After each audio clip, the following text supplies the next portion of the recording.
Handsome Hockey Podcast. Handsome Hockey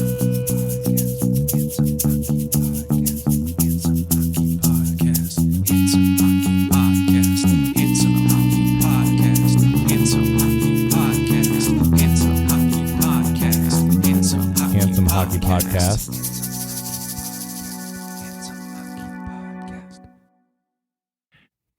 All right, everybody.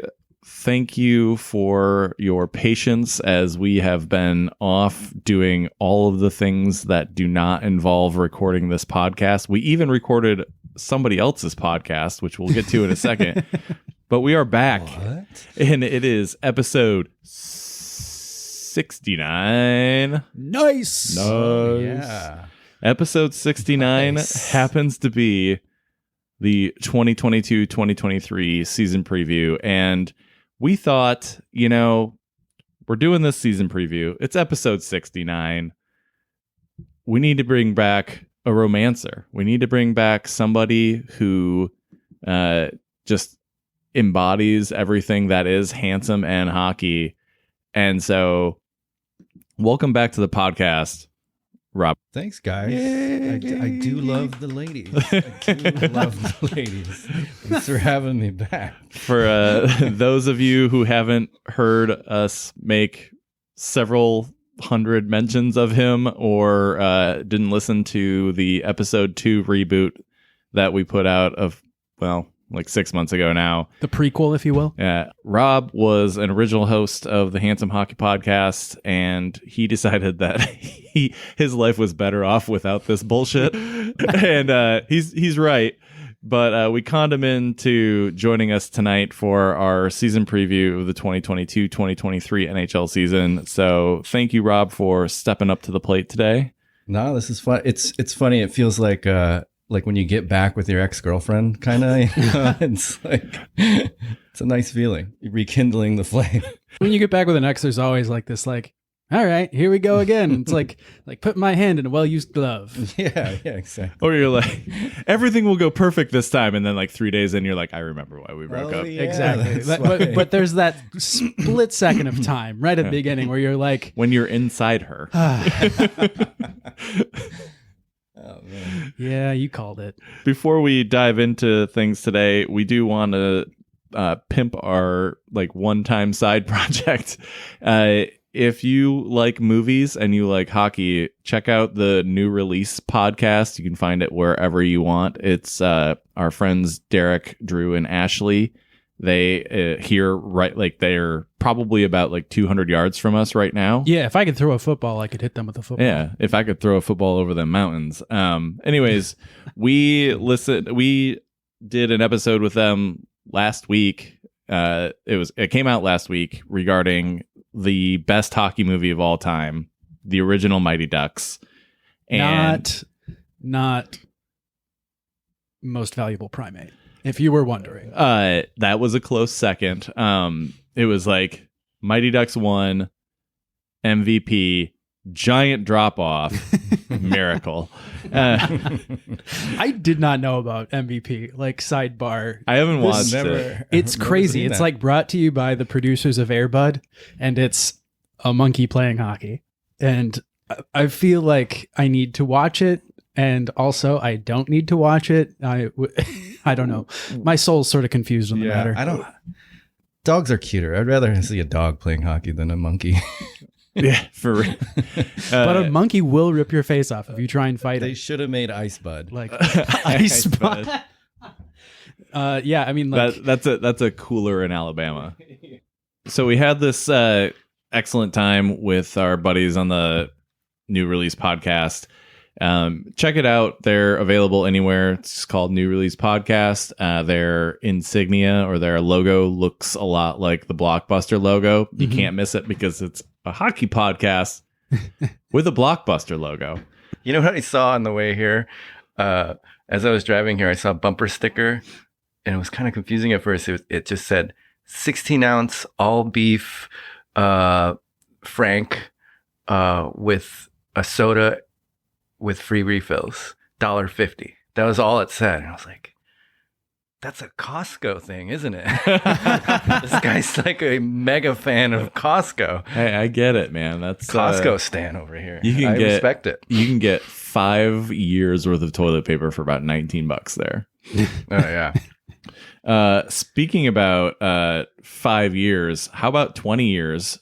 Zdeno Chara, PK Subban, and Keith Yandle all on the same day, I believe, announced their retirement. It was like they were texting each other, and you're like, "You guys want to just get it done?"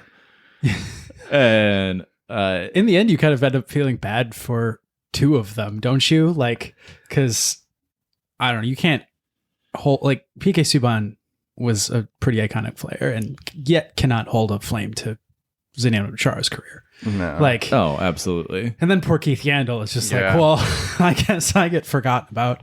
I love Keith Yandle. He got boned by Philly because absolutely 989 games, I think it was. Yeah. So close to 1,000, and it's not I'm pretty sure, I'm positive they were in dead last in their conference, and maybe the whole league. So it's not like, No, the Kraken existed last year.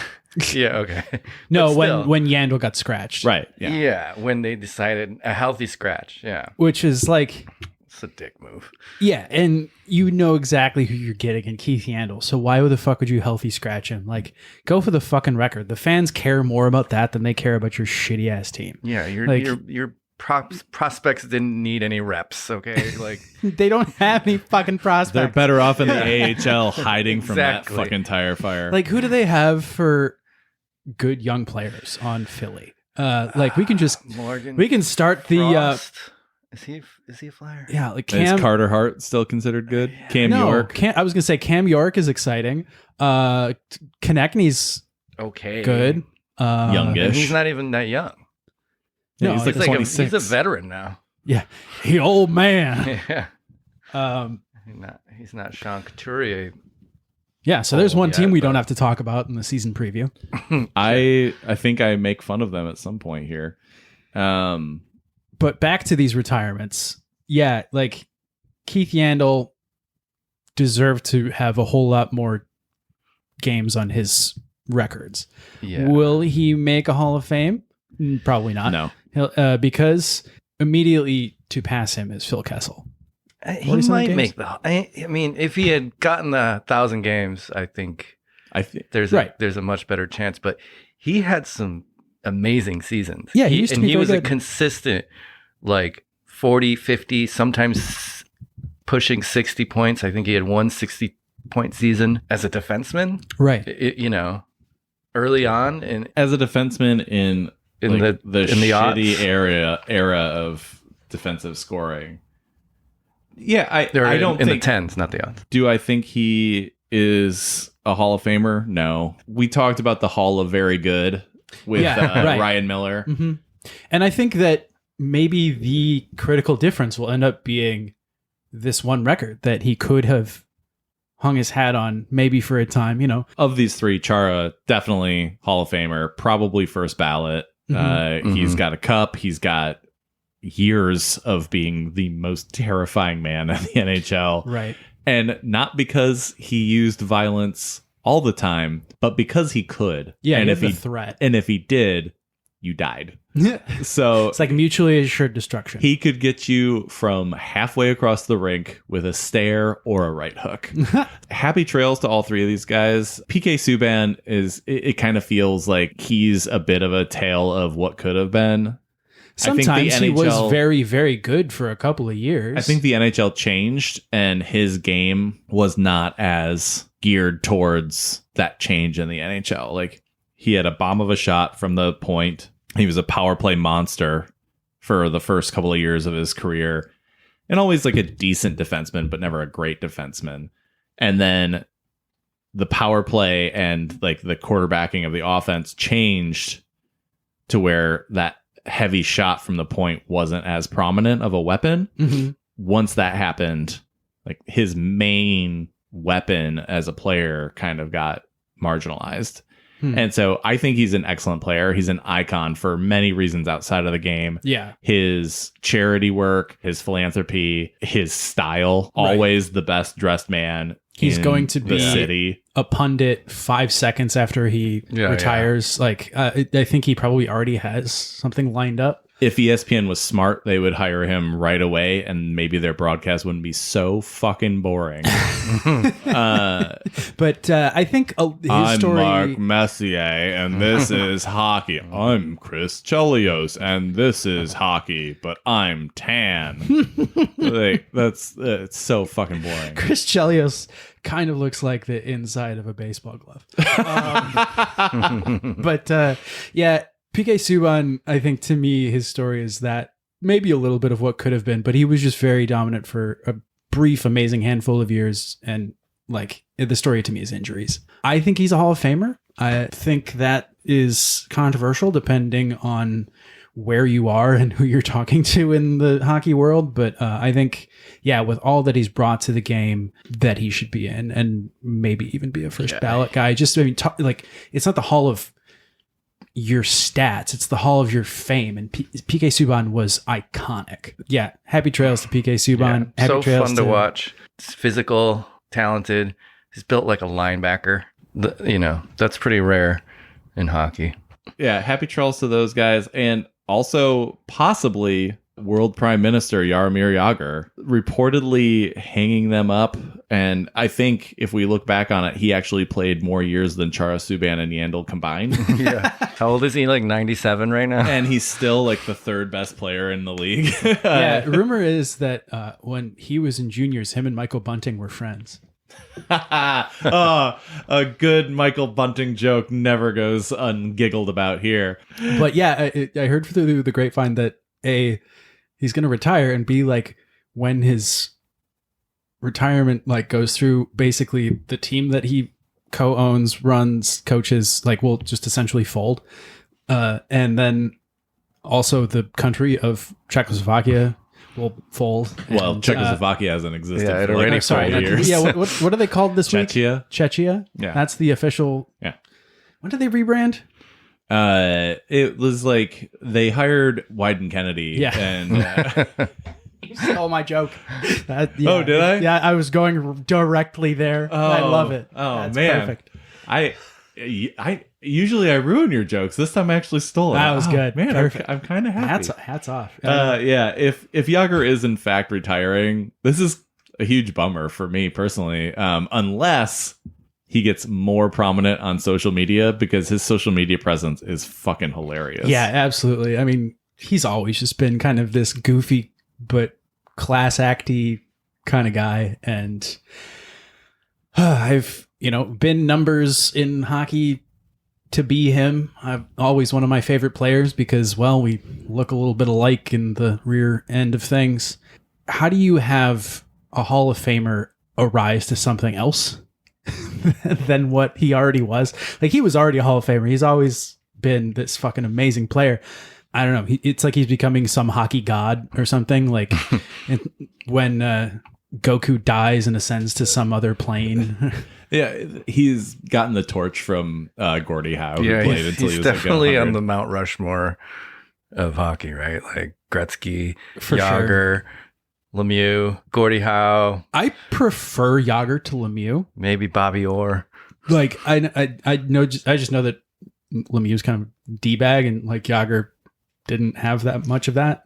I'm pretty sure that Sidney Crosby and Mario Lemieux still live together. So like, They still pee together. Yeah, we're gonna dive into some real shit here in just a little bit, but this just in today, Matthew Barzal, 8 years, $9.125 million a year extension with the Islanders. He, of course, has now signed himself up to play with geriatrics for the rest of his career, because that's all Lou Lamoriello knows. He must feel like the restaurant help at an old folks home. Or like a Denny's, but like in the morning, not at Right. night. Now he's Yeah. getting promoted to manager. Yeah. Honestly, I feel kind of bad for Barzal. Like, I know. he obviously was okay with it. He signed the contract, right? But Right. like, And he's somebody who has had some crossover appeal. He's done some like photo shoots and stuff. Like he is very much into the being in New York thing. yes,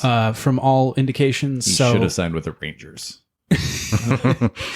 I wish all the best for him, all the best for the Islanders. They're one of my, I don't know, side favorites because of Friends, because of their story, because of just underdog appeal. So yeah, I hope that they can turn the ship around. Their offseason has been real weird. So makes sense that they would need to open up the checkbook to keep their star player happy. And 9.125 is very happy. That's a healthy amount. That's a fair market price for him, I think. He's their star player. He's their unquestioned star and player. His offense has been suppressed, I'd say, for several years now, playing in that Islander system. Yeah. So, it's probably kind of a bargain.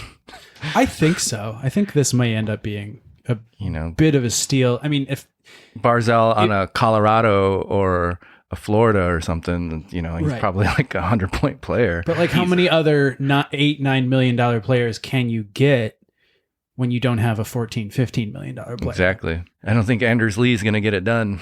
You got to figure something out. I love me some Anders Lee, but yeah, you're absolutely right. Also, I don't think we've been on the air since this happened, but Nathan McKinnon signed the richest deal in hockey history. Yeah, that definitely sets the market for the next richest deals.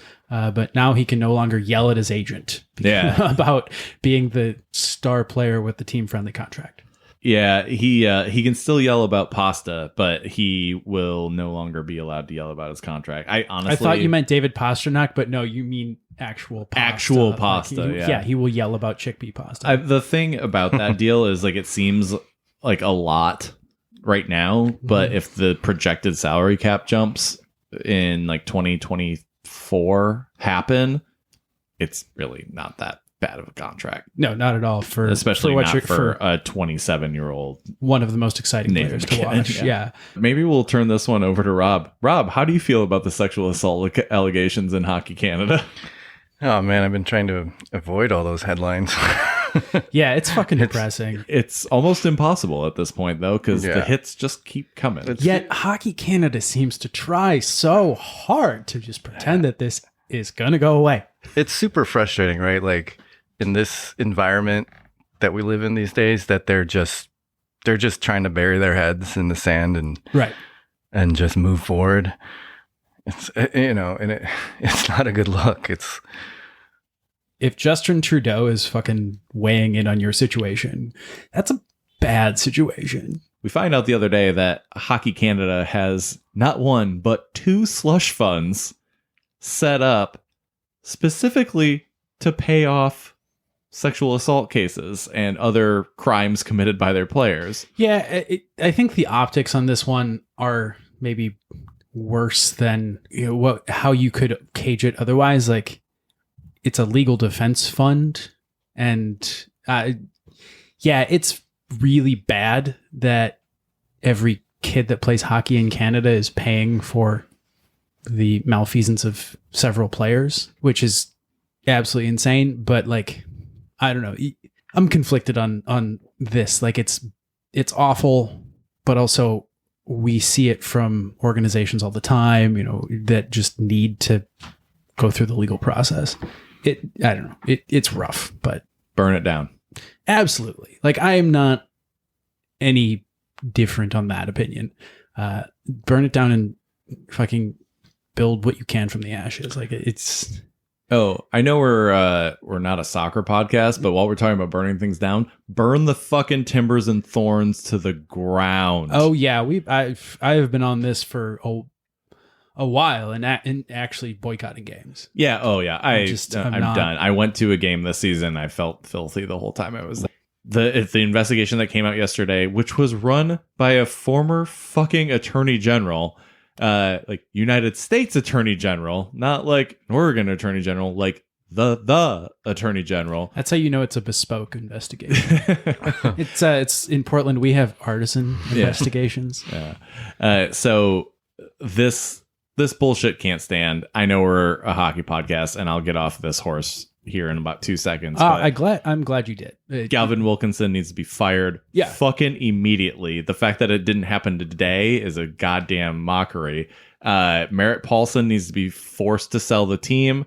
MLS has a history of it. They did this with Real Salt Lake just a few years ago. Mm-hmm. The NBA has a history of doing it. The NFL has tried to do it. Like somewhat weakly. Get the fuck out, Merritt Paulson, you spoiled white prissy baby bitch. Go shake hands with Ted Wheeler and die in a fire. So yeah, anyways, moving on to the Canucks, since we're talking about sexual assault here and talking about owners who should be forced to sell their teams. So the owner of the Canucks, it came out that what's his name? Something Francesco Aquilini. Yeah, Francesco Aquilini. Sounds like a very bougie type of water. Damn it. That was good. He's been accused of assaulting his children when they were children. Yeah, both physically and psychologically. There's nothing says good person like getting outed as a dickbag by your kids. Yeah. Well, and so this is part of a trial where his ex-wife is trying to get money for their children's college education because she is well beyond estranged. Like, what's the next level of estranged? Like, wants to probably kill you. And the kids are refusing to have anything to do with him.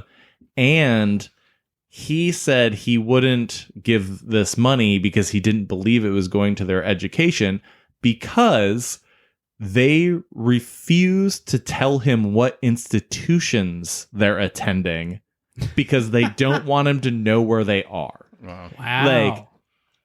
This guy is even let's say nothing is true about these allegations.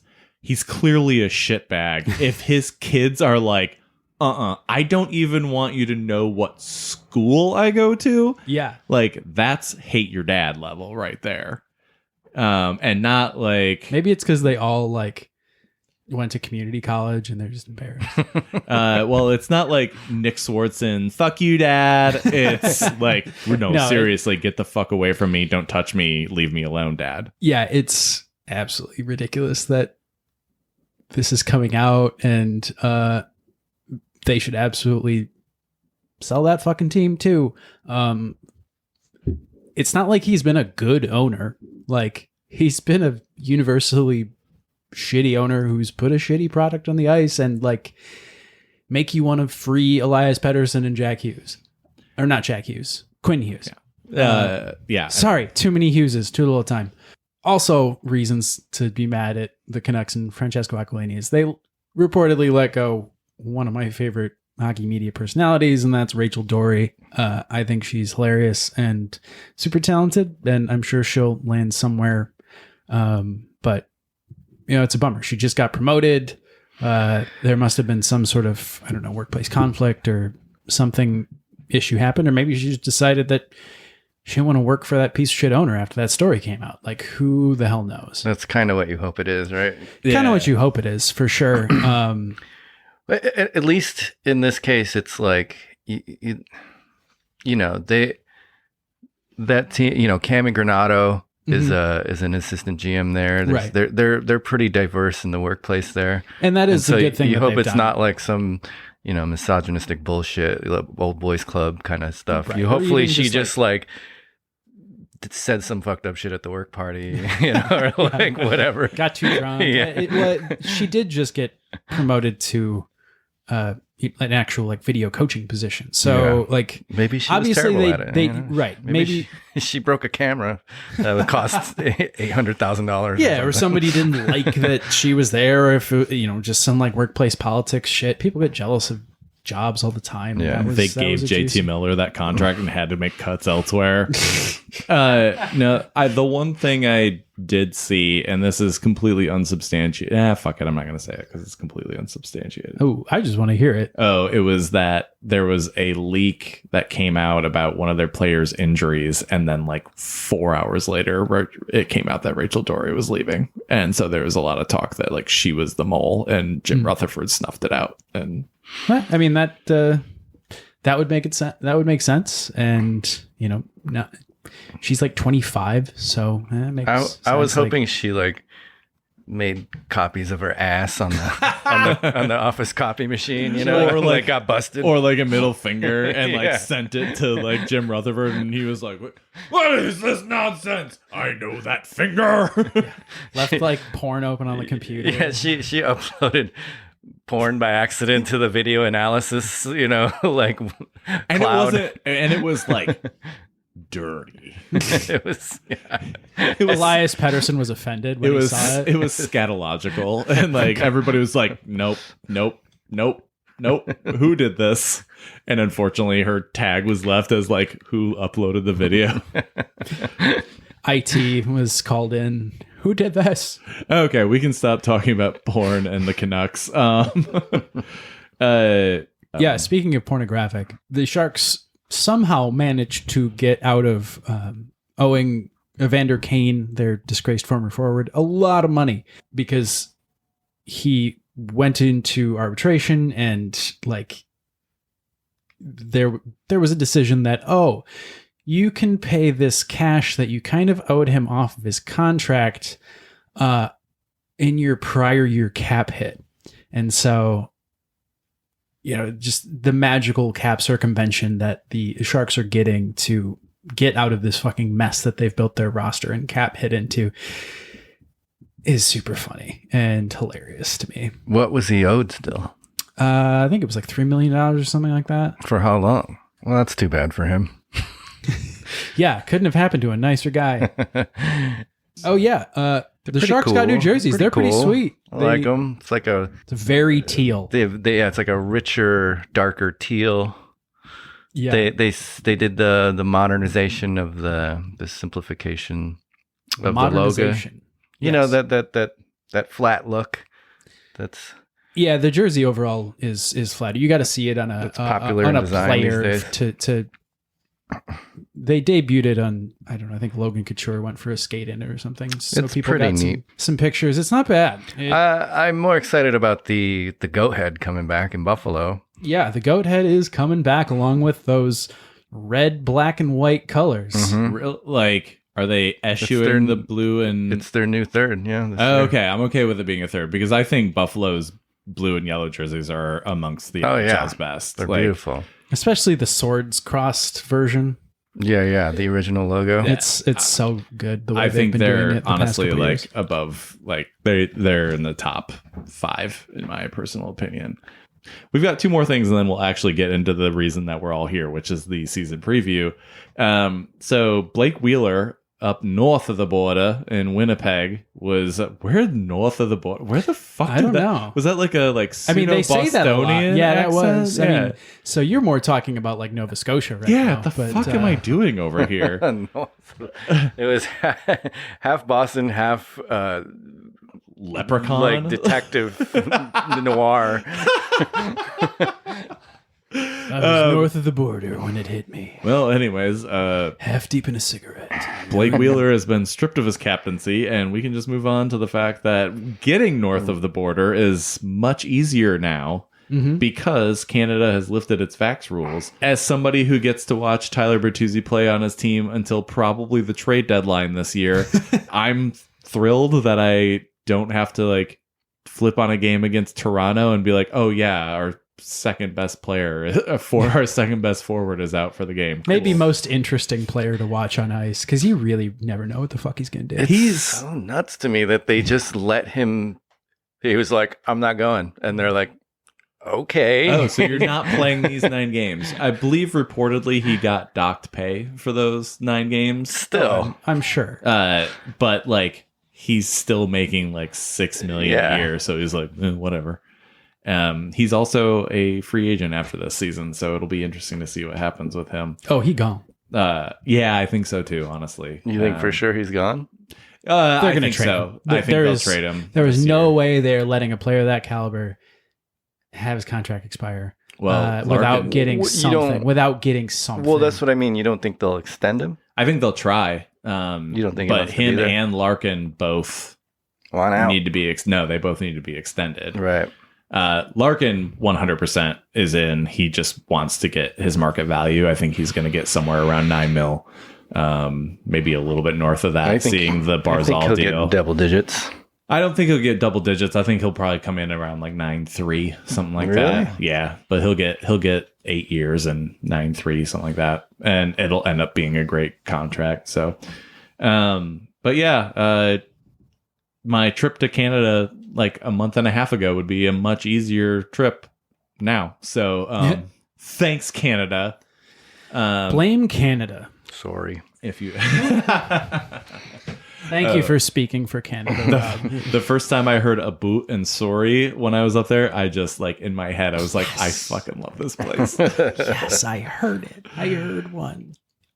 Well, now that we've waded through the shit that has happened in the last, 5 weeks since we recorded last, and we're probably going to be better at recording here in the coming months as it gets shitty here in Portland. And also as like hockey starts and stuff. Yeah, hockey is here in a couple days, and we can stop watching preseason games. Yeah, so one of the things we like to do here is we like to now that we're 3 seasons deep, we like to revisit the previous year's prognostications, and let's just say we were way wrong last year.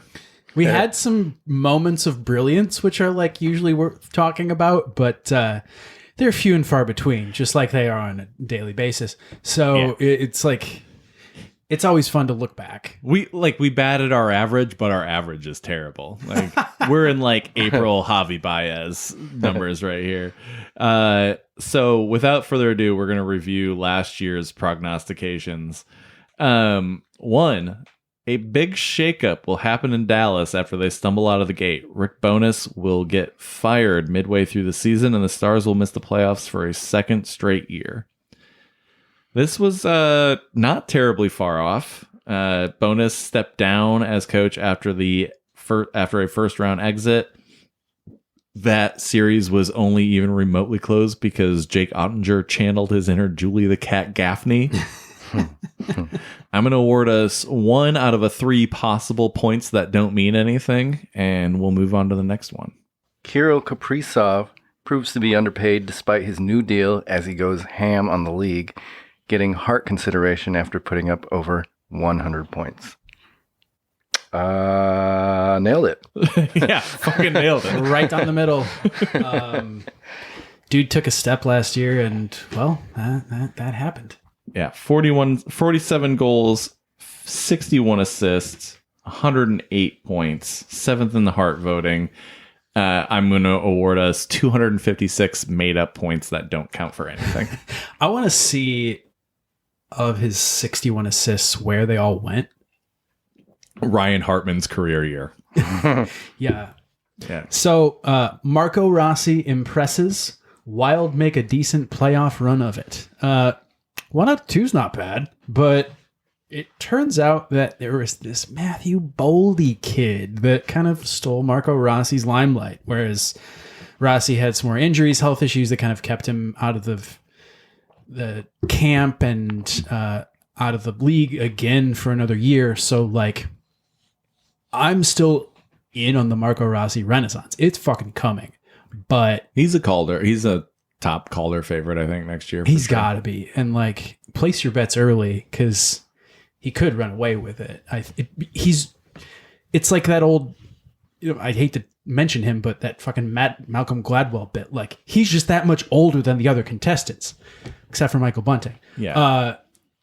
Fuck Malcolm Gladwell. Exactly. But that fucking mouthpiece of the rich can eat my ass. Right. Faux economists, pop psych bullshit.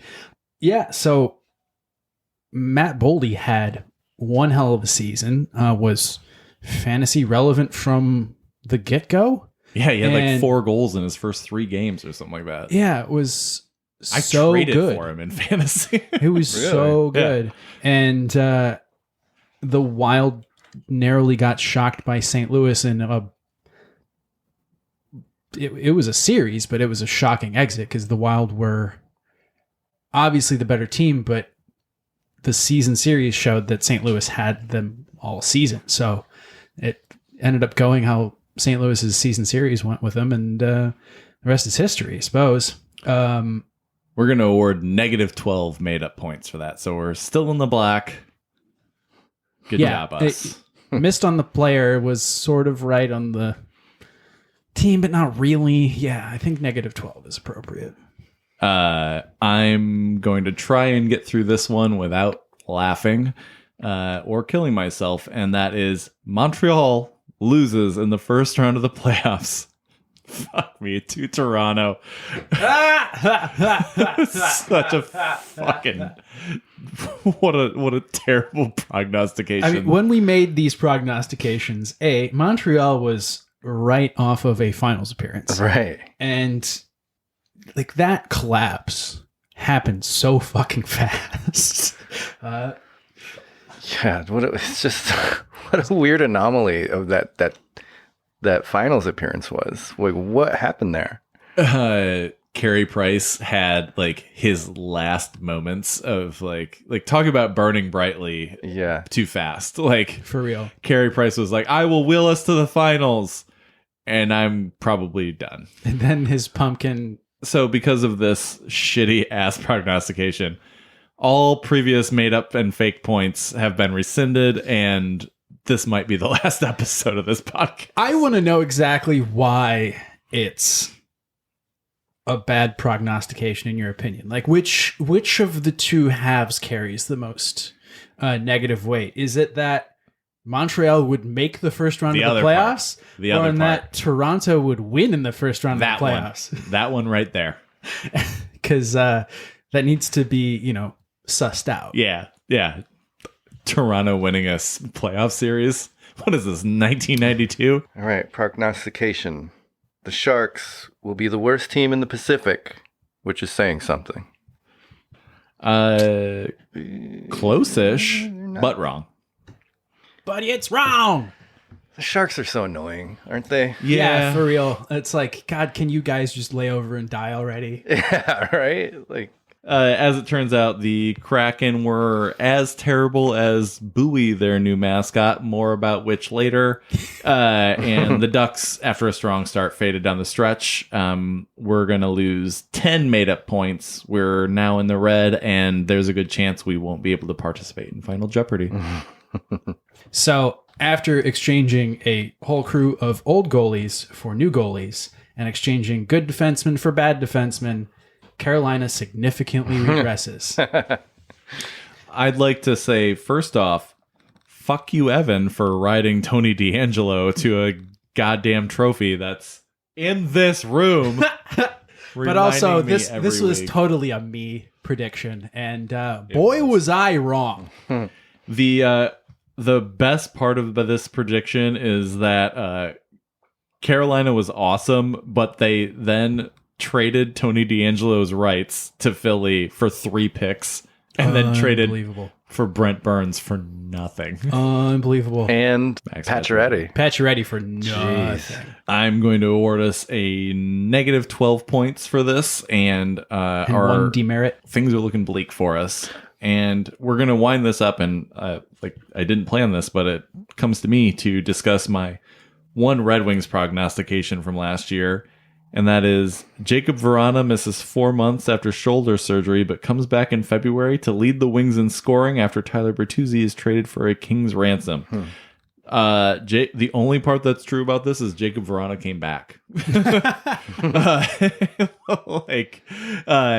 Tyler was Bertuzzi, decent. he was great. No, Jacob Vrana is probably the closest thing we have to a legitimate chance at 40 goals. This one was really fucking bad. Because I'm a Wings fan, I will give a Wings prognostication later when we get to it. It's not as blatantly fucking bad as my Carolina take. No, and honestly, I'm really glad I was wrong because like that means I get a little bit more time of like not cheering for, but being glad Tyler Bertuzzi's on my hockey team, and Jacob Braun is still there too, so that's great. Well, now that we've gotten last year out of the way, we can finally get to our totally bullshit 2022-2023 season preview. Last year kind of went like last year did, a little bit too fucking long. Yeah, and so in honor of this being episode 69, we are going to break this down a little bit into things we think will be nice and things that will be not nice. Not at all nice. That was very well put. If you ever have a voice acting reel, that goes on it. But yeah, take us off, Jake. I think you predicted the first nice thing. My first prediction is thing that will be nice is Calgary 2022 will be better than Calgary 2021. Wow. Bold. Hot. Bold like Folgers. So lacking Johnny Hockey and Matthew Tkachuk. You really think Defense is going to be a lot better. I don't think they lost better? Yeah, I don't think they lost a whole lot on the front end. How can you say that? You lost 200 points. Yeah, but they replaced it with 115 points and a much better defenseman. And having a much better defenseman, their defense was what killed them in the playoffs last year. Their defense being slow is what Vigar is not that. They still have Jacob Markstrom, who I think is one of the probably 5-6 best goalies in the league. Yeah, he's a top goalie. I think honestly, I think Calgary is primed for some greatness this year. Yeah, that's fair. And it's hard to bet against Sutter. Right. He is already. I don't know what his deal is, but he just wins. He gets it going. Yeah. I'm really interested in what happens in Calgary. Like that's gonna make or break the Pacific. Either Calgary like kind of gets back to that top level form, or it's gonna be absolute fucking bedlam as the rats eat each other on the way to the top of the rat pile. I am excited for Tankathon 2022. Connor Bedard is a very fucking real prospect. Below him, Michkov is a Kirill Kaprizov 2.0, probably.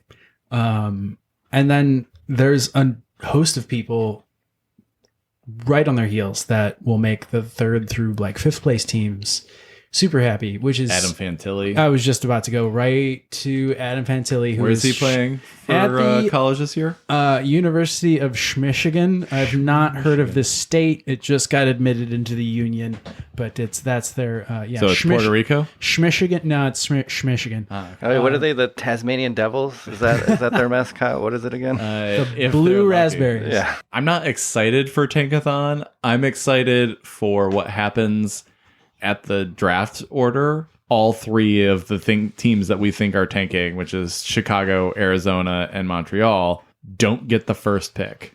And somehow... Is that a prediction? No. You're not willing to go for that. Because that's playing some slim odds. Because you're 3 dog shit. It's actually not, because of the way the things are weighted. You only have like something like a 33% chance of getting the first pick if you're the worst dog ass team in the league. Yeah. Sure. The Red Wings were that high. The Red Wings were the worst team in like the last 30 years in the NHL and got the 4th pick. Like, sure. Yep. Which they got Lucas Raymond out of, and it actually ended up working out really well. And also, we've never stopped hearing about it. Yeah. Hey, you know what? It's my podcast. I can do what I want. Speaking of the Red Wings, sophomore season Moritz Seider is going to be much better. Not just better, much better. Okay. Than Calder winning Moritz Seider. I could totally see this happening. I am interested to see like the ways in which he might be better. Because that will be goals. I think it's going to be goals. He did that really well. Like, and he did all the things really well. Goals, assists, defense. Like, man did it all. So you know that yeah, interested to see. I think he's totally capable. He's going to be the thing that's going to be great about him this year is he's going to be bigger. He's going to be more confident, and he's going to be a wrecking ball, like even more so than he was. I think we're seeing a 60-point defenseman this year. He hit 50 last year, only 7 goals, which, I mean, only 7 goals for a rookie defenseman who won the Calder. But I think he gets to like 11, 12 goals this year. He's going to be the full-time power play quarterback. And I think we see 60 points from Moritz Seider this year. Dude, how much of a genius is Steve Yzerman? He's a mad genius who apparently has dirt on every single GM in the NHL. Can I get a personal Iser plan? Right. Yeah, I would love for him to Iser plan my life. He'd be Probably like some weird shit like, oh, okay, well, then you're going to go for several years of a meditation retreat in Kathmandu. Right. And then you're going to fly across the earth and suddenly be rich and have a butler that is Michael Caine. And But you're going to join the Peace oh, Corps. Steve Yzerman is just Batman. And when you Batman, never mind. And when you come out of it, you'll make the world's best bread. Like that's sourdough. The hard stuff. What about you, Rob? What do you think is something that will be nice? I don't know if this belongs in the nice or not nice category. Oh, we can But adjudicate. for me, it's nice. I think Ottawa is all smoke and mirrors. I think DeBrincat, they're not going to have, because they did the thing. They're bringing in all this talent. Does it gel? And right? I don't think they're going to gel. Right. I think there's going to be too many egos, too many, they don't have the time. It's not homegrown. They don't have a defense. But yeah, you slander Thomas Chabot so easily. They kind of have a goalie, but not really. They kind of have 2 goalies, but not really. I think Anton Forsberg is actually pretty solid. I think Forsberg he's always hurt. I think Forsberg might win the job over. He will. Yeah. The problem is he never fucking plays. I mean, that's always been Anton Forsberg's problem. So, the talent's never been in question. Because everyone's sucking their dicks. Ottawa's gonna be so good. I'm not buying it. I'm not buying it. Because vibe is so important in hockey, right? Oh, absolutely. And you got Claude Giroux coming in there. He's an asshole. He's not an asshole. I'm sure he's great, but new parts sometimes don't add up. Yeah, exactly. And it's not basketball. On a team that has lost its owner, and I mean, the GM is a genius. He's done, I think, a really good job assembling talent, but yeah, it takes time for a stew to develop and get all the tastes. And who's their coach? Exactly. James Doe. I guarantee he's white. Oh, I mean, well, that's really nailed it. That's really going on a risk minus there. 1,000 on the line there. I mean, I think they're a hot mess around the break of the playoffs, but yeah, I'm not really sure what to make this team. I think we'll know early in the season. Overrated. I think they're gonna. All right. I think Buffalo's gonna. Buffalo beats Buffalo's them out? gonna end up with more points, and I'm not saying they're gonna make the playoffs. I think that's a nice. Considering for me. We do have at the end of that was a long way to get to. We do have $100 bet riding on Buffalo makes the playoffs. So you're bearish on that bet. We have witnesses at the beginning of the season. You have 9 witnesses. My next thing that will be nice is Ottawa, Detroit, New Jersey, and Buffalo 2022 will be better than Ottawa, Detroit, New Jersey, Buffalo 2021. But, and I will reserve who makes the playoffs for my later prognostications, but only one of them will make the playoffs. This is like a fucking parlay bet. Yeah. Yeah. I mean, who do they beat out? I would love to know the odds for this. You can probably go get odds for this tomorrow. Who do they beat out? Boston, maybe. Well, they're all in the East, so Boston is a really interesting one. So, yeah, for sure. Who's not going to make it? They all make it. It's indoor goals hockey. Where everybody makes playoffs. Everybody wins. We're all and winners we here. somehow make at least the second round of the playoffs every season by beating the same team every year. We're in their head now, man. Yeah. Oh, we're gonna own them again this year. Do we have anything else that will be nice,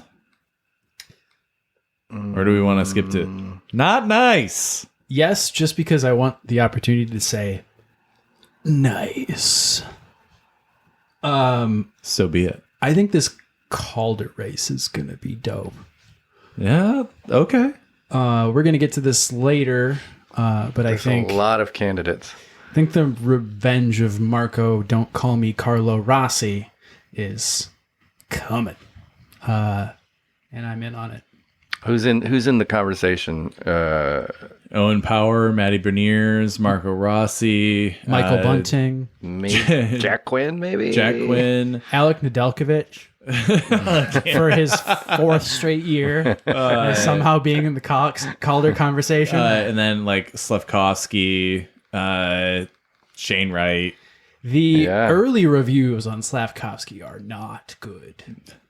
Really? I know it's really, really early. It's really early in the first preseason of an early career, but I mean, he looked good against Buffalo in the preseason. yeah, but he's got to look better than Shane Wright's stink eye. He's a man, that's for sure. Oh yeah, he's a man. He real big. I will throw this into the ring of things that are not nice. Jack Eichel plays only 45 games due to injury, but somehow we'll blame the Sabres.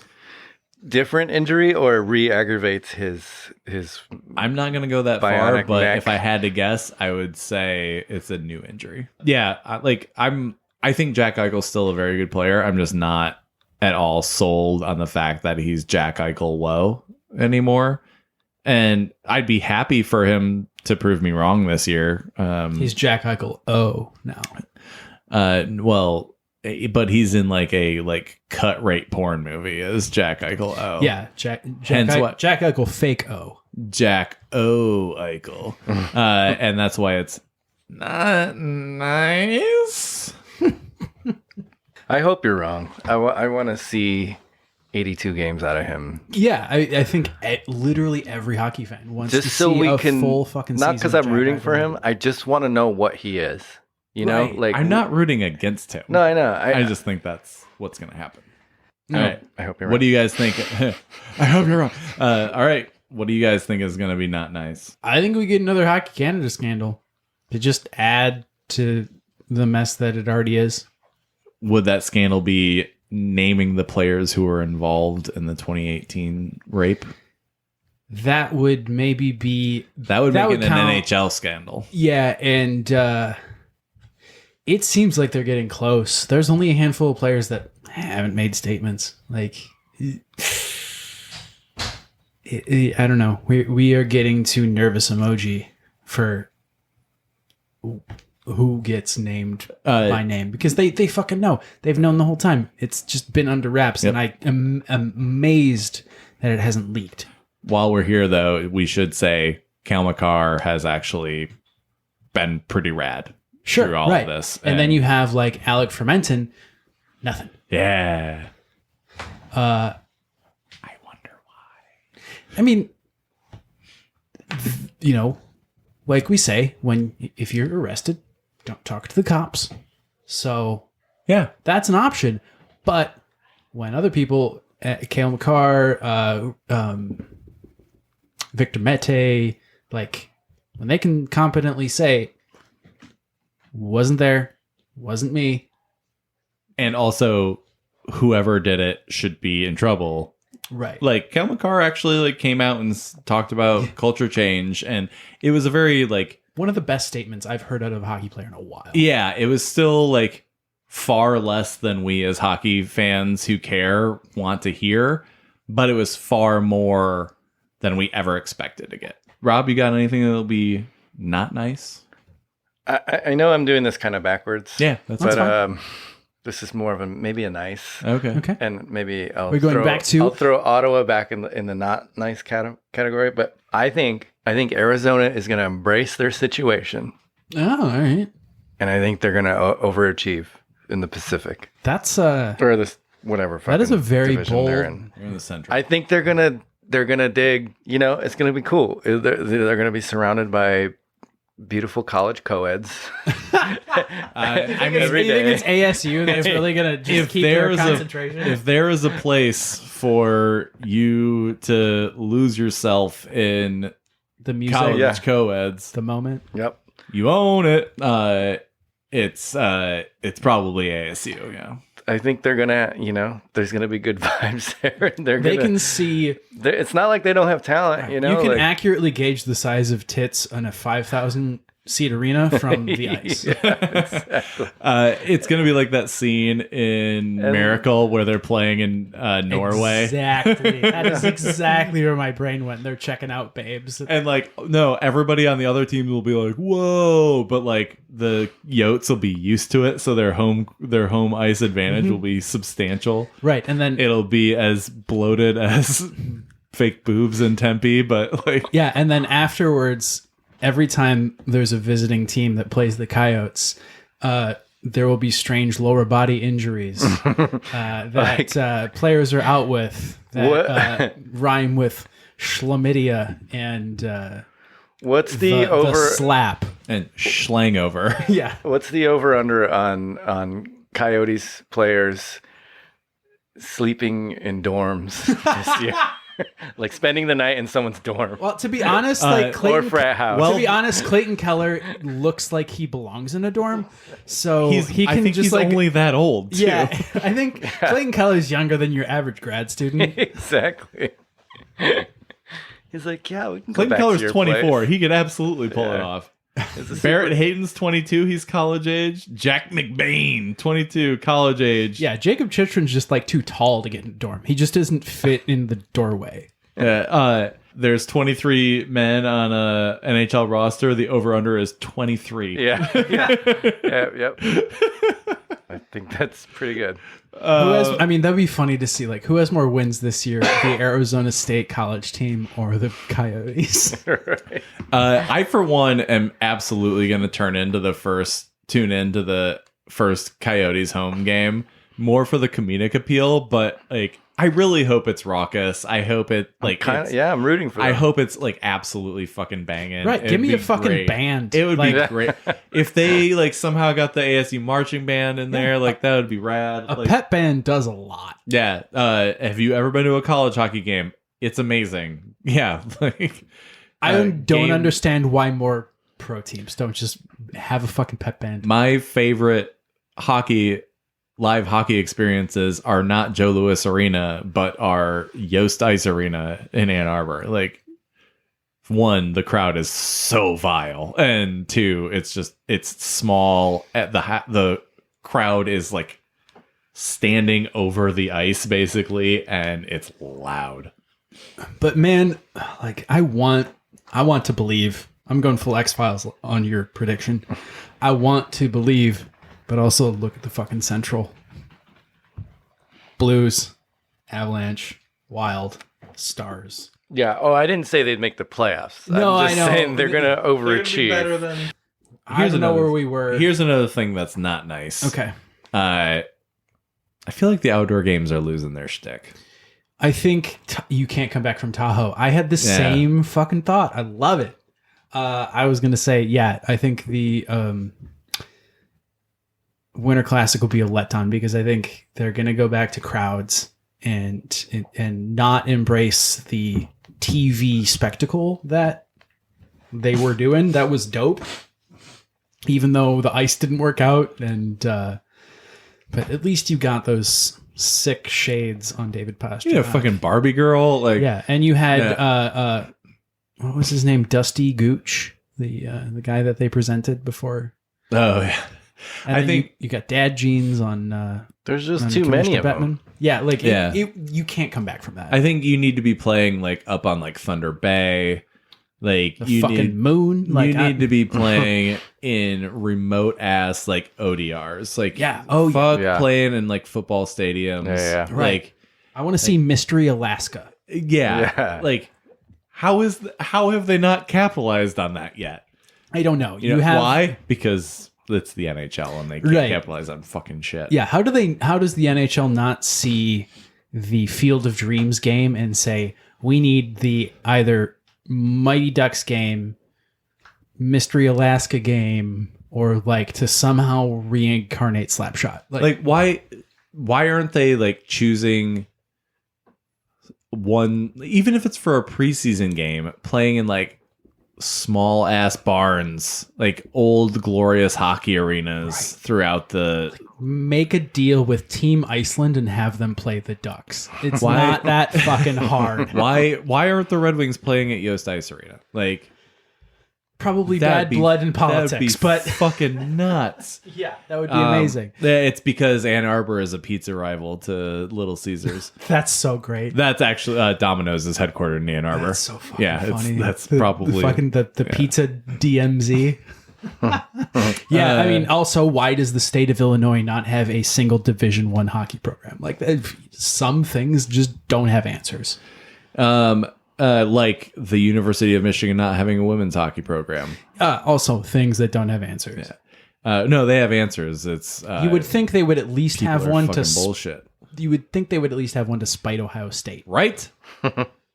Ohio State just won a national championship. Get yourself a fucking program, right? Like, do a seance and fucking bring up Bo Schembechler's ghost and like fucking... The Michigan Athletic Department has more money than most countries' GDP. Like, it's it's possible. It's not hard. Figure it out.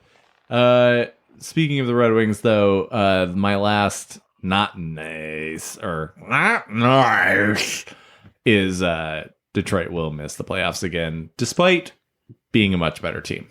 But it will come out of that with a bunch of assets and be positioned once again, to add a shit ton of talent. All right. Anybody got anything else that is not nice? So, with that, in our predictions, we're just going to do nitty gritty. We're going to do divisions, conference, and then who wins the cup, who wins the Calder, Hart, Norris, and Vezina. For me, and we can chat about this after we've all kind of put in our prognostications here. In the Atlantic, I have the Maple Leafs, the Rangers in the Metro, the Avs in the Central, and Calgary in the Pacific. I have a cup final of Calgary and the Rangers. Wow. With the Rangers winning the cup.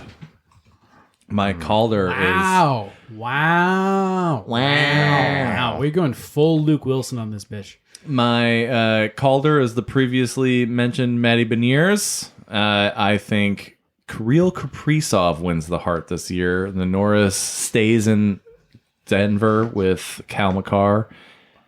And the Vezina stays in the probably overrated but thusly defined greatest city in the world, New York City, and stays with Igor Shesterkin. Rob? Well, I agree with you mostly. I think it's Carolina in the Metro. Out of the Metro. I feel like they improved. Probably, yeah.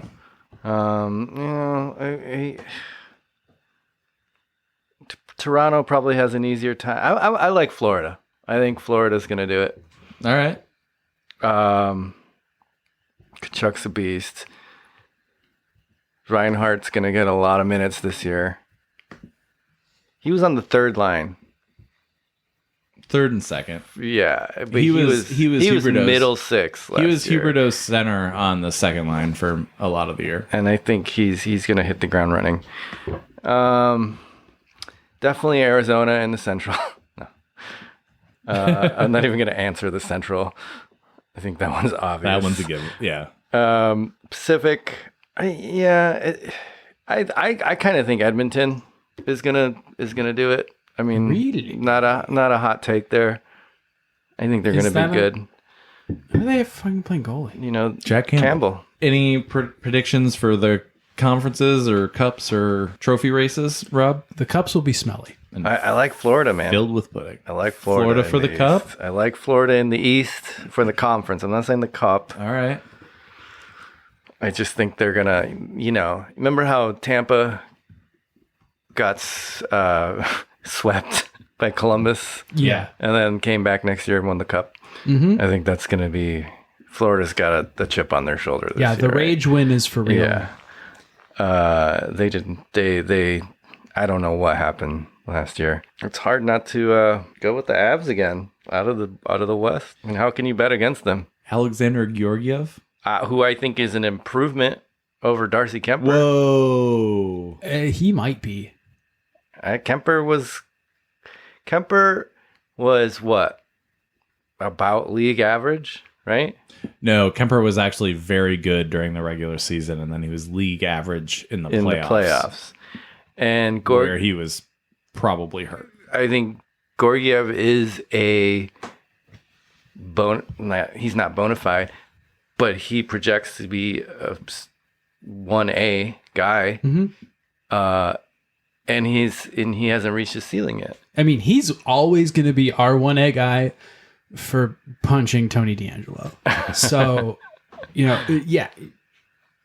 definitely going to root for him. That was a bold move by Joe Brandon Sakic over there in Colorado. I don't think it's that bold. The only reason it is he's just been outshadowed. He's been shadowed by Shesterkin, which rightfully so. But there was on any one other point, team, he's legit. Right, there was one point where he was the heir apparent. Yeah, absolutely. That Rangers job. So guesses for trophies? Makar for the Norris. Is that fucking easy? Is that the consensus? Yeah, it's pretty easy. I'm also going there. It's just I don't see until it is proven otherwise. It is Makar for the Norris. Adam Fox had one that was nice. This is wait, was it nice? Yeah, it was nice. It was a nice season. Makar's 1,000% better and will continue to be that way for the foreseeable future unless he gets hurt, which he doesn't, because he doesn't really get hit a whole lot because he's that fucking good. All mine. Yeah, we know. I'm gonna go with Darlene. Love it. Love some homerism in the hard comes. I'm homering it up. Are you gonna go with power for the Calder? He's and still Calder Darlene. eligible? No, I'm talking about the Norris. Oh, Norris. Sorry, I jumped ahead. Yeah, Darlene for the Calder. Fuck it, he's a rookie. He's essentially a rookie. Is he still 20? I think he turned 22 this year. Yeah, I was gonna say he was drafted as a teenager. Yeah. What about so if we're sticking with the homerism, is Ukko-Pekka Luukkonen? No. Your Ukko-Pekka. No, Ukko-Pekka. Ukko-Pekka Luukkonen. His ceiling with this team is a 1B because he has Devin Levi nipping at his heels, who just looks phenomenal. Yeah, he's definitely a future. Yeah, he's the future number one in Buffalo. There's almost no doubt about it. Evan, your predictions. Let's get through this quick. All right. Well, I have gone strategic on all of these. Your Atlantic pick is bullshit. I'll just start absolutely bullshit. Yeah. I'm going to peddle you a fiction in which that doesn't Boston sound quick. in which Boston wins the Atlantic. They're bringing back Krejci. They're bringing back Bergeron. They only stop have trying to trade Swayman. No, I'm trying to sell our podcast to all our Boston listeners. Oh yeah, we've got a lot of those, 4. Yeah, hey, that's a quarter percentage. of our listenership. Yeah, so I'm peddling to our base. I think that in this fiction, here's populist candidate Evan Stravers. All right, in this fiction outside the Duncan, Bergeron does really well. Comes back, gives a great season, and Krejci comes back, and I can't. I'm trying to do a soft Boston accent, and that's just not working. But I kind of want this Last Dance story to work. I think if Swayman, whomst I love and will sadly let out into the draft tomorrow.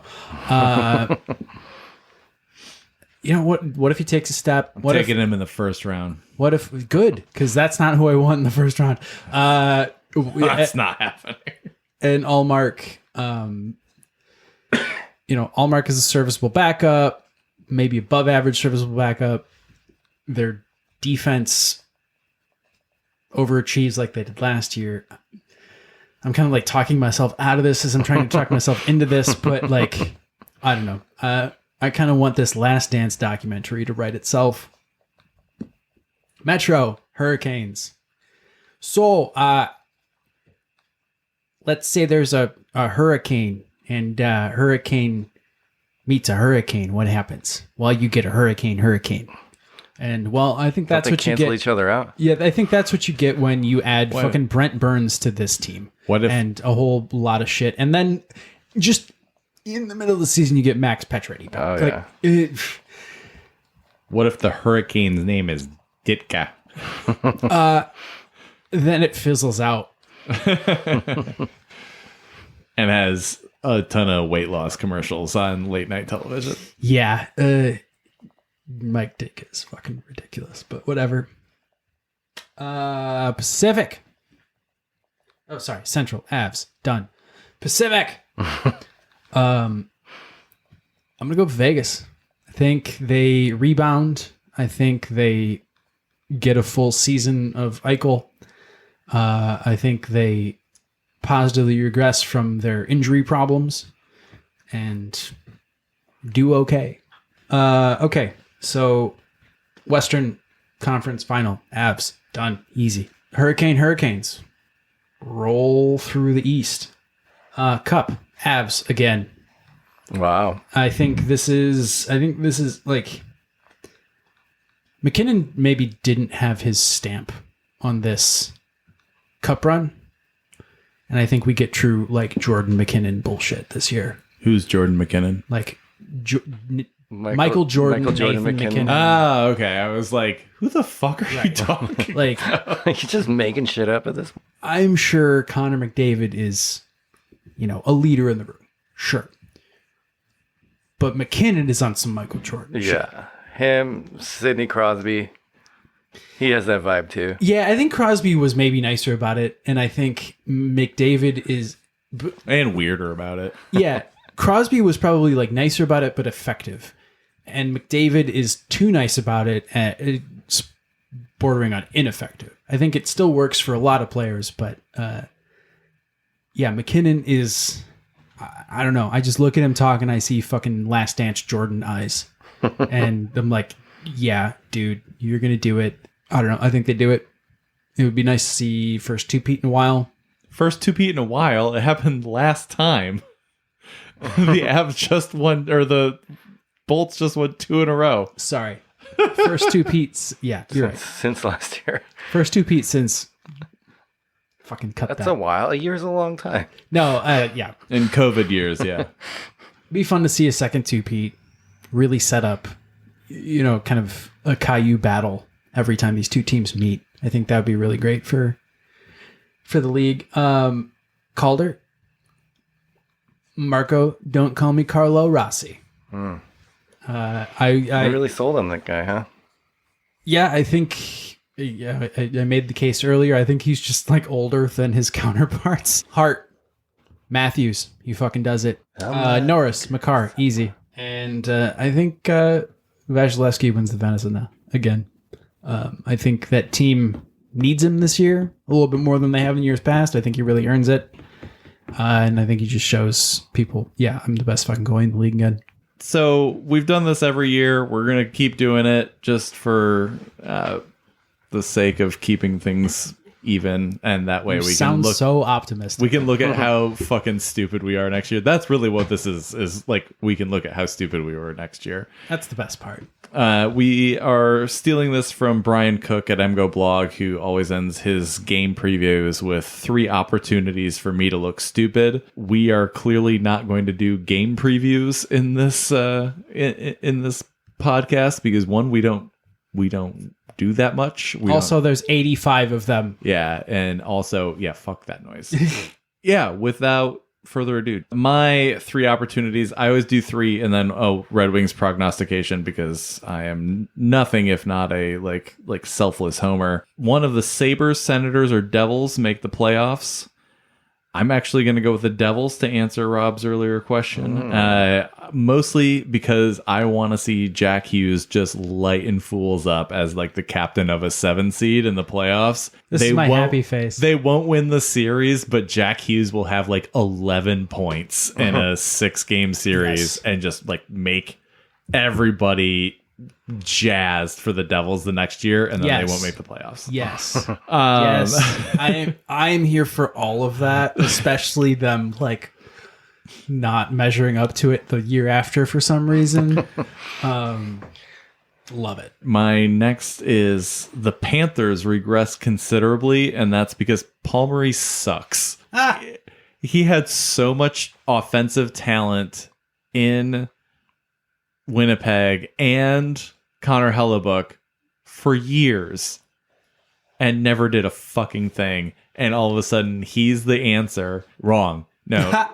The Panthers are going to be like a 5 or 6 seed this year, and I think they're going to get bounced in the first round. Wow. I could totally see that happening. And I love it. My next is in Seattle's first trip to Philadelphia this year. Gritty goes full ground and pound like a Boston hardcore concert on Bowie, and Philadelphia fans will cheer for that more than they cheer for their hockey team all season, because the Flyers are going to fucking suck. And if I have a dark horse for who gets the first pick in the draft next year, it's Philadelphia. And my question is, how do you get blood out of a mascot costume? Oh, I know. It's easy. You stab the person wearing it through the costume. And then finally, my Red Wings prognostication is not really a Red Wings prognostication, but I bet that Jeff Blashill has more fun in year 1 as an assistant with the Bolts than he did in the entirety of his time coaching the Red Wings. That sounds like a rather duh. I mean, he was a good soldier, but he doesn't have to be the show on the Bolts, and they're going to be pretty good. He'll probably be the power play coach in Tampa Bay, and his power play will be which one of Stamkos or Kucherov shoots it. Or maybe Victor Hedman, and he'll get a head coaching gig because of how good the Bolts power play was with him, and then he'll get a head coaching gig, and they'll be like, oh yeah, we're gonna have a great power play, and then they'll just forget about the fact that Detroit has had a dog shit penalty for the last 7 years, and I'm just going to stop griping about Jeff Blashill now because he's not the coach of Detroit anymore. So, hey, what about your guys' 3 opportunities to make you look stupid? I mean, talk about a plum position. Do you want to go? No. I appreciate the honesty. Okay, 2 things that I have put some bets on that you can rebut, perhaps. I think Matty Beniers goes ham, and Seattle maybe makes the playoffs, maybe just misses. But I think they overachieve this year on the back of a healthy Brandon Tanev and Shane Wright, Beniers, youth movement. There's one Pacific Northwest opportunity to look stupid. I can't help but just shit on Ottawa. I'm here. You're already in. Yeah, just expound. I think DeBrincat overrated. Not gonna have Kane dishing him tape to tape. I'm just not sold on him. I think that's a bold but very well informed thought, and I'm intrigued by it. Yeah, I'll probably look stupid. That's that's the name of the game. Yeah. Okay. I'm gonna go with Jake. Jake's opinion earlier, which I also sort of share, is that we get a dark horse that comes out and gets the first overall draft pick. So we're saying not Chicago or Arizona. Yes. Or who else is at that obvious bottom of the barrel besides maybe Montreal? It's really up to Philly, Chicago, or Philly. Yeah. I mean, can Torts polish a turd that well? That's going to be one of the very interesting questions early in the season. Ville Husso has better numbers than Jordan Binnington. Ooh, I love it. I love it. That's spicy. Better right there. save percentage. Okay. Not, obviously, probably not more I'm going to wins. go save percentage, not more wins. Okay. But you mean he changed teams, right? He's the He's Red Wings Yeah. starter right now, pretty much, right? I think he'll be, at least to start the season, it'll be 50-50. It's his job to lose, right? It'll be 50-50 him and Ned to start the season, Nedeljkovic. but then Right. we'll see what happens. That's, it's a decent tandem. Yeah, it's not bad. And I think the defense will be better in Detroit. I couldn't believe they shipped Husso and went with Binnington. They couldn't ship Bennington. They gave him that stupid contract. Yeah. Also, nobody wants him. Yeah, he's such a pud. All right, Evan. Talk about this team I'm not a fan of. I think they win the Bedard sweepstakes to everyone's chagrin. I think they set new depths and innovate in terms of suckitude. I think they trade off every available piece and part and are just pitifully awful. Your most not favorite team? Yeah. I think they're yeah. I hope they trade everybody and win the Bedard sweepstakes, and then Bedard is locked in on a shitty ass team for like the next 10 years. Yeah. I mean, I'm not saying this is a good thing. I'm just simply reading tea leaves. I think adding Bedard is going. All right, here we go. I think. How about let's go 2 years in the future? I think adding Bedard is not worth it. I think what happened in McDavid and Eichel sweepstakes is, well, these two teams then turned around and sucked their way through both of their tenure. So I think kind of the same thing will happen to the team that drafts Bedard. I think it's going to be like the fucking Indiana Jones golden icon. It's just it's a trap. I hope that a real dark horse gets it. Like one of the teams that's like on the cusp, but has like a 1% chance of getting the first round, like LA or something. You know, like Winnipeg. Yeah, like Winnipeg could really suck. I mean, like, yeah, they don't have Adam Lowry's dad as coach anymore. Well, isn't it any team that doesn't make the playoffs has a tiny chance at least, right? Sure, right. That would. You're saying the lottery falls to some that's ridiculous percentage exactly. and like a contender. Yeah. We're just gonna give you Like to Pittsburgh. a team how did that happen? Oh, Sidney Crosby had a Merry Christmas, Happy New Year, a team buddy. on the upswing, like Detroit or Buffalo or something. Oh, I would be pretty happy if we went to Detroit. I think that would make Jake really excited. I would not shut up. that would accelerate the rebuild. I mean, I think we're gonna get tank for Jack and Connor 2.0, and I think maybe one of the teams that comes out of that top pick puts him to use really well, and then a lot of them are squandered. I think that's like maybe fucking Michkov never comes over. Like, who knows? It's Maybe he can't come over because World War III fucking erupts. right. He's Yeah. in a bunker. Right. Yeah. He's just too irradiated to play hockey in the NHL currently. We're sorry. So yeah, as always, I kind of vote for Max Chaos. So let's bring some chaos.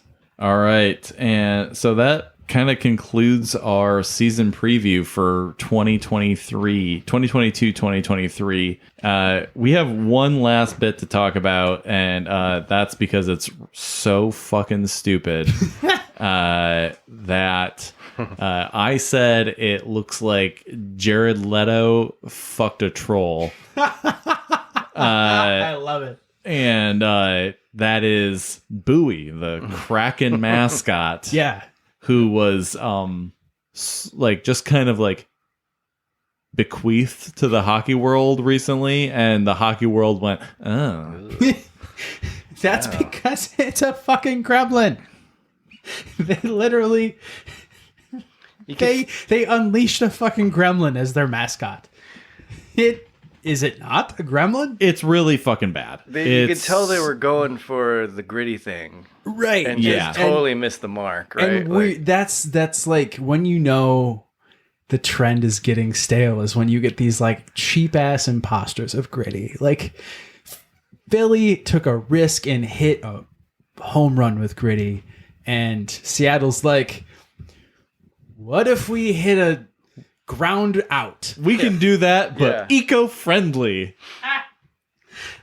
Gritty, I mean, I like the idea of Bridge Troll as mascot. That was all right. Bowie looks like a Beanie Baby. Yeah. He's the product of, a lot of boardroom meetings to where like focus group. Executives were like overriding designer choices. Yeah, focus group all-star. Yeah, exactly. And the name is dumb. Like, I don't know. When I hear Bowie, I think of Astoria Brewery. Yeah. And also, you're the Kraken. You have this built-in badass fucking sea monster as your moniker, and you go with this like chumbly bumbly douchey like turd muffin of a mascot, Right. like You had license to make a sea monster costume that looked like fucking Medusa. All of the just Japanese tentacle porn elements you can stick into one mascot. And you went with low rent Gollum. There it is. Yes. Oh, it's so incredibly bad. So with that, we're gonna mercifully end this marathon of a podcast. If you can't tell that my ass hurts from sitting in this chair, now you know. Is the mid-century modernism not good enough for you, Jake? It's not good for my posture or my butt cheeks. So I'm gonna go home and give myself a little old butt massage, and I'm gonna edit that. That's gross and weird. That was good. Don't you? Fine. Thank you everybody for listening. If you're still around, we will start posting much more regularly here in the coming weeks and months as hockey actually begins. It's hockey season. We're going to have our PHF preview here in the next couple of weeks. That's going to be a wild ride. It's going to be fucking bonkers. Hockey's back, so sit your ass on the couch. It's either raining or snowing or sucking otherwise, wherever you are. Sit down, watch some hockey, enjoy yourself, and, listen to the Handsome Hockey podcast, because, we're better produced than any of the other ones. So yeah. You don't hear... Our tagline could be where you don't hear alert buzzes on the broadcast. No barking dogs, jangling keys, or Slack notifications. I mean, we do have Mustang Man. He peers, but we cut him every week. Oh, like episode 85 is just going to be me cutting, like editing every snippet of Mustang Man and it'll take a good hour and a half. If you want to see more of us, we are available at handsomehockey.com, Handsome Hockey Podcast on Instagram, Handsome Hockey on Twitter, at handsomehockeypod@gmail.com, or at the Handsome Hockey Facebook page. Special thanks to Rob for swinging by and giving us all the hot takes and shenanigans and all the hockey bullshits that you're used to hearing with us. And once again, please listen to our friends over at New Release Podcast. They have a ton of really cool stuff. It's technically a time travel movie podcast, and I've listened to a bunch of their episodes, and it's a lot of fun. It's really cool. So give them a listen. And, thanks for everything as per usual, and stay handsome, everybody. Restez beau, tout le monde. Toodaloo. Perfect.